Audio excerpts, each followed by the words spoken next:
real life problems related to different solid objects. Exercise 19 for class 10, page 265, question number 3. তো অঙ্কটা কি আছে?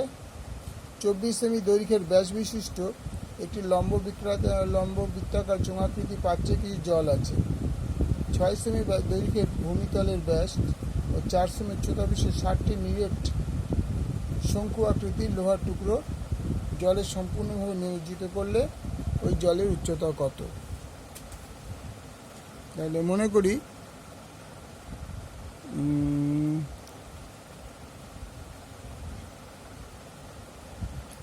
করি শঙ্কু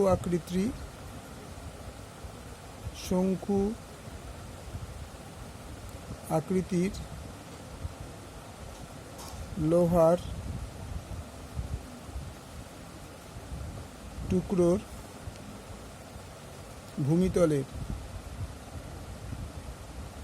ভূমিতলের ব্যাসার্ধ ইকুয়াল টু r একক। সুতরাং 2r ইকুয়াল টু 6 সেমি বা r equal to 6/2, that means 3 semi. উচ্চতা 4 সেমি, উচ্চতা h ইকুয়াল টু 4 সেমি। সুতরাং শঙ্কু আকৃতির নিরেট লোহার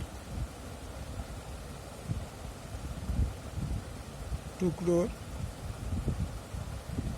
আয়তন ইকুয়াল টু 1/3 পাই r²h ঘন একক ইকুয়াল টু 1/3 ইন্টু পাই, আর কত পেয়েছিলাম 3, তার মানে 3 স্কোয়ার ইন্টু উচ্চতা h ইজ ইকুয়াল টু 4 ঘন সেমি, মানে 1/3 ইন্টু পাই ইন্টু 9 ইন্টু 4, 3 × 9,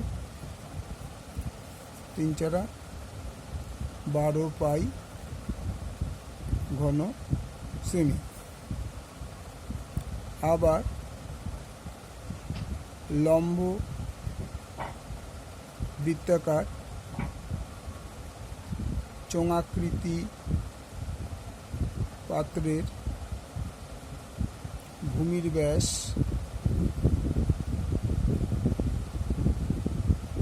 ব্যাসার্ধ 2r ইকুয়াল টু 24 সেমি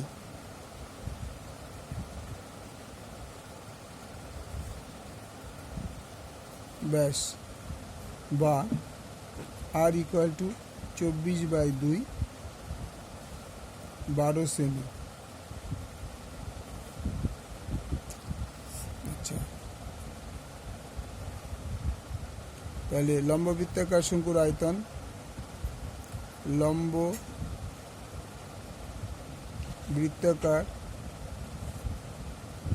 শঙ্কুর আয়তন ইকুয়াল টু পাই r²h ঘন সেমি। আচ্ছা, এখানে কটা 60টি নিরেট টুকরো আয়তন, সুতরাং 60টি নিরেট লোহার টুকরোর আয়তন equal to 60 into 12 pi equal to 720 পাই ঘন সেমি, 720 পাই ঘন সেমি। প্রশ্ন অনুসারে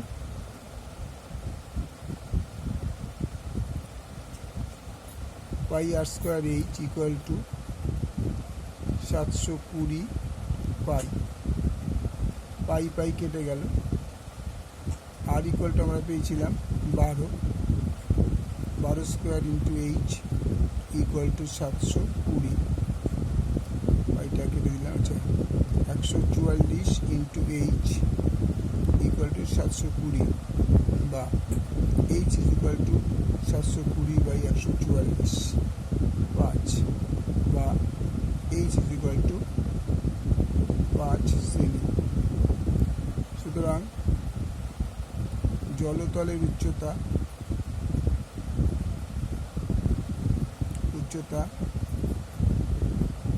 5 সেমি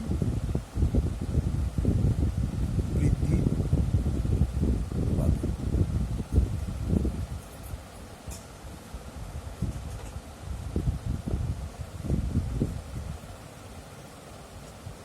ওকে, অঙ্কটা দেখে নাও, ভালো লাগলে লাইক, শেয়ার, সাবস্ক্রাইব করবে।